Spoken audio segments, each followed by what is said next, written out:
रवि की घड़ी की दुकान के अंदर अनगिनत घड़ियों की लयबद्ध टिक टिक से हवा गुंजायमान होती है। लीना की आंखें चौड़ी हो जाती हैं जैसे ही वह दुकान में कदम रखती है। यह एक खूबसूरत दुकान है, इतनी सारी घड़ियां। रवि अपनी कार्यशाला से ऊपर देखता है, उसके होंठों पर एक हल्की मुस्कान है। धन्यवाद, मैंने ये सब बनाए हैं। लीना का ध्यान एक अनोखे अधूरे टुकड़े पर जाता है। वह पॉकेट घड़ी क्या है? रवि का भाव नरम पड़ जाता है क्योंकि वह पॉकेट घड़ी पर नजर रखता है। उसकी आवाज में उदासी का संकेत है। यह एक ऐसी घड़ी है जिसे मैं कभी पूरा नहीं कर पाया। रवि की घड़ी की दुकान के अंदर लीना लौटती है। उसके हाथों में एक छोटा मखमली डिब्बा है।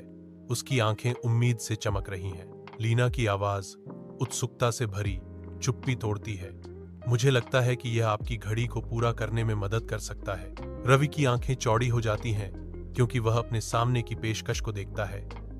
यह अविश्वसनीय है। अविश्वास से कांपती हुई आवाज में रवि सवाल करता है, तुम्हें यह कहां मिला? लीना धीरे से मुस्कुराती है। उसकी आंखों में रहस्य का एक संकेत है। जवाब देती है, यह एक लंबी कहानी है। अपनी घड़ी की दुकान की शांति में रवि के चेहरे पर एक शांत मुस्कान छा जाती है क्योंकि वह अपनी अंतिम सांस लेता है।